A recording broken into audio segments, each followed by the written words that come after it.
Oh man. Oh man. How Well, welcome everybody. This is How to Create Without Motivation. My name is John. I belong to TuneStop, a small-time illustration brand dedicated to character design and business and discipline insights for the artist in all of us. And today I'd like to talk to you about my Lord and Savior Jesus Christ on a volunteer basis after our first topic, how to keep creating when motivation is not there. I have your attention now, don't I? Now, motivation. When we take attendance, it's not always there. It's not always present when you ask for it. There's a reason for this. You have to fight motivation against daily living, and in a lot of cases, it runs out before you make it home from school or from work or for whatever engagements you have going on. And every time you fail, your motivation gets smaller. It sounds familiar experience. That's what everybody deals with. Motivation will let you down. You need to take that for granted. Motivation by itself will let you down. But it's only one part of the creative equation. It's not the only thing that's going to give you your result. It's not the only thing that's going to get you doing work and finishing work and being proud of yourself. You're missing keys to creative activity. You're missing a habit. You're missing commitment, you're missing passion, you're missing vision. Today we're going to get you habit and commitment. We're going to leverage that power. We're going to take back your creative agency and get you making things you can be proud of again. Now, the principles that we're going to talk about during this panel I got from this book. It's not out of print anymore, and the guy who wrote it disappeared from the internet. But you can look up Overlap Book on the Wayback Machine. That's the Internet Archive, a wonderful service that records dead websites and keeps information around for generations to come. Worth reading at least once. Even if you don't agree with everything, there's a lot of really nice information for people just trying to do creative things and even start businesses.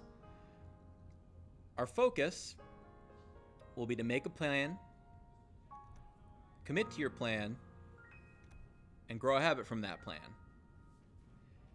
And the center of all this is going to be to commit to working on your dream every day. Now, that might sound scary on the face of it, but when I say that, that doesn't mean paint a new Mona Lisa every day. That doesn't mean finish a whole novel every day. That doesn't mean finish a dress every day. That means do something to build your vision each day.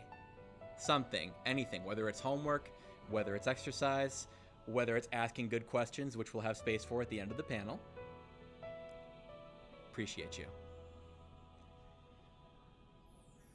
Now, it's time for you to make the commitment. I want you to say it with me. I will work on my dream every day. Based. All right. Now, how are you going to work on your dream every day? That's not right. The elements of the plan, the elements of how we're going to get to working on your dream every day. What will I work on? Where will I work? When will I work? Where will I get the energy? We don't answer these questions ahead of time, and that's why we have problems. And that's not a crime. If you don't know the questions to ask ahead of time, you can't be blamed for not knowing the answer. You can't answer a question you didn't know to ask. So we're going to start with what will I work on? You ever heard of creative block? Writer's block? Artist block? Yeah, we're going to destroy that. You destroy that by collecting ideas. The problem with artist block as we know it is that we try to spend time actually making things on coming up with ideas. The time for coming up with ideas is not the time for creating. You're going to collect your ideas. You're going to write them down in a notebook. You're going to write them down on your phone, which I know you all have on you right now and most of your waking life. If you spend a lot of time at a computer, use a text document. Capture ideas and concepts when you come up with them. Because time that is meant for creating should never be spent trying to come up with ideas. That's two different kinds of energy. The kind of free-form, imaginative, innovative energy that organically produces things like Chainsaw Duck, that doesn't happen when you're trying to sit down and draw. You're not coming up with Chainsaw Duck in front of a white canvas. You're coming up with Chainsaw Duck when you're out on the road, or when you're in the shower, or when you're grocery shopping. Now, when you're writing down your ideas, you're going to be letting go of those old ideas. They're going to be out on paper instead of inside your brain. It's going to give your brain room to think of new ideas. Writing your ideas down creates an insurance policy against creative block, because you're going to have a collection of ideas to choose from instead of trying to conjure from the ether at an inopportune time.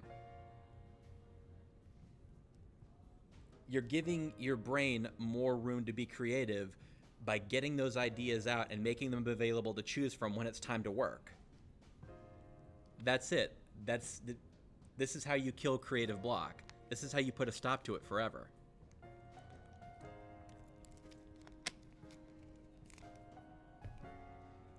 Now that we know what we're going to work on, we have our ideas, or we at least have our system to collect and select from ideas. Where are we going to work? Creating can be a pretty high friction activity if you don't have a space to work. You need to find a space in your home and dedicate it to the act of creating. Now let me add a caveat here, you don't need a whole office.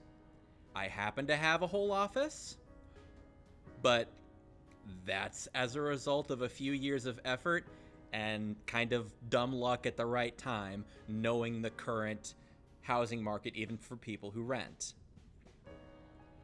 You don't need a whole office, but you do need a space set aside for creating.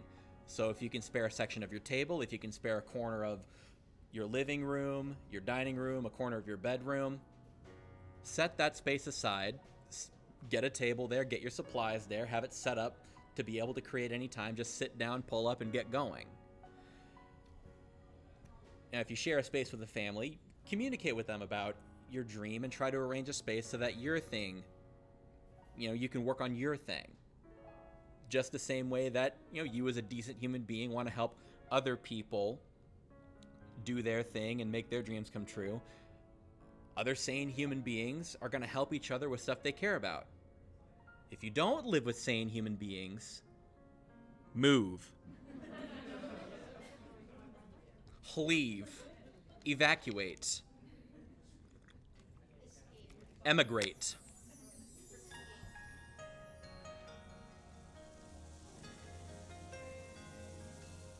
Now, the question of where you're going to work is going to be a little bit contextually sensitive to how much square footage you have, what kind of furniture you have, but everybody can create a space, everybody can set aside a space, and as long as everybody's practicing healthy relationships, you can get dedicated space to work and get along life. Get along with your creative life. It's going to be a good time.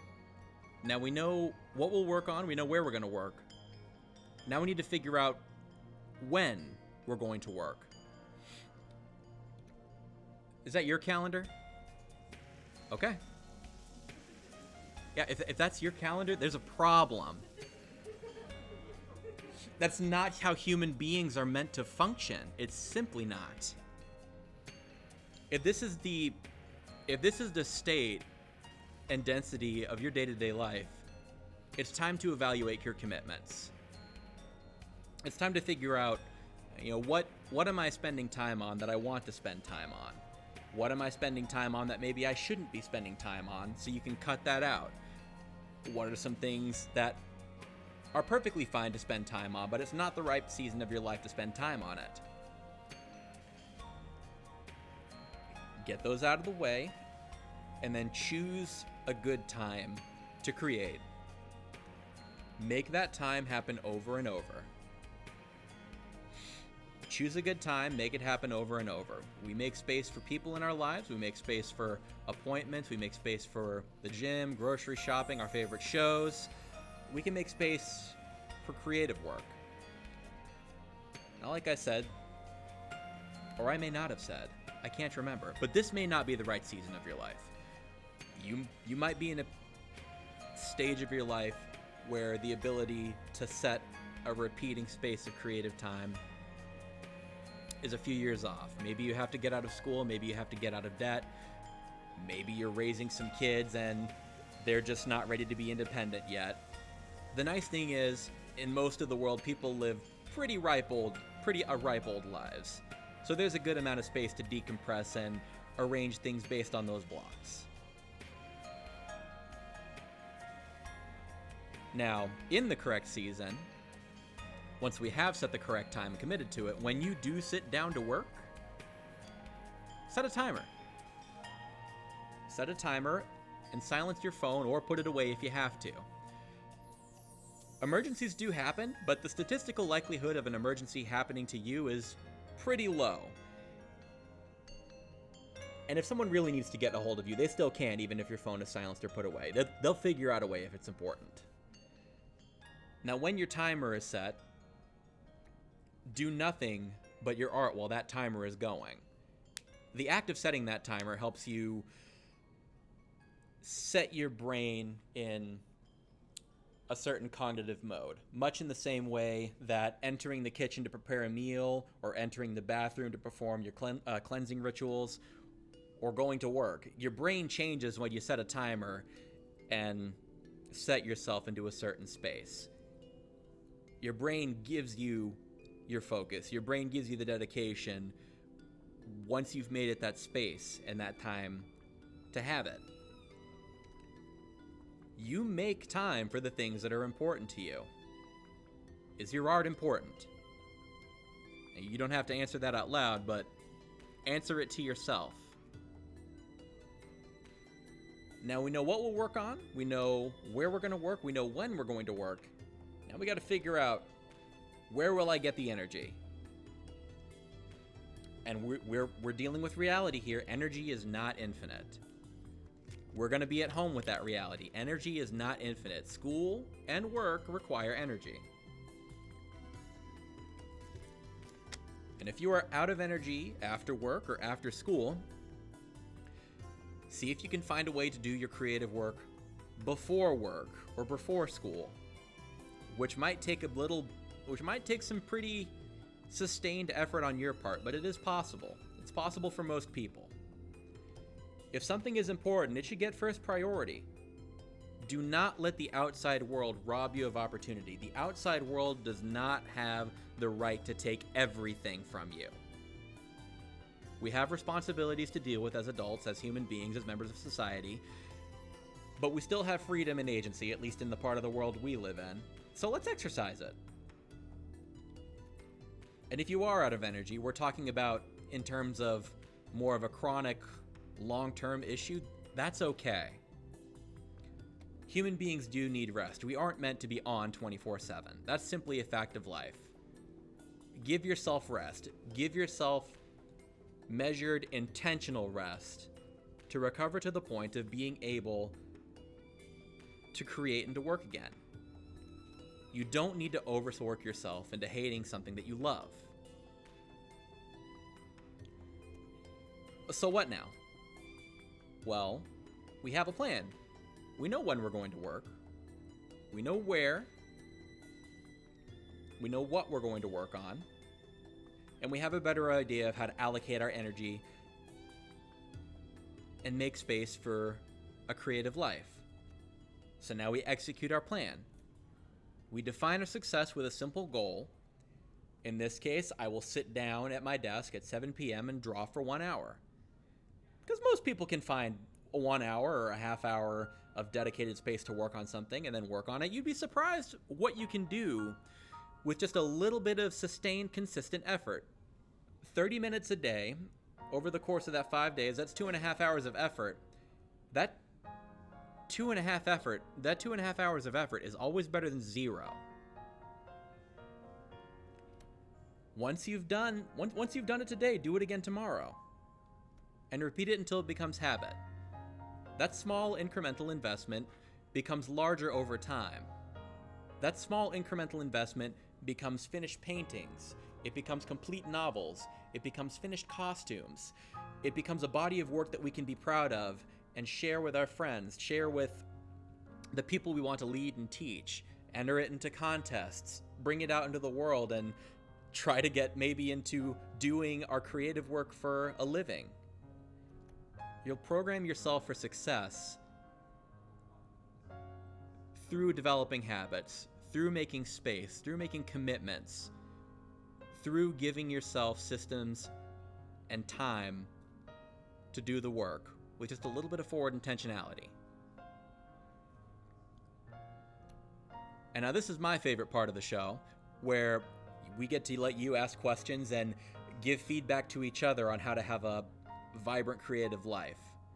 But this part of the show is going to be just between you and me. If you, dear viewer, have a question you'd like answered, I'd love to hear from you in the comments. We'll talk soon.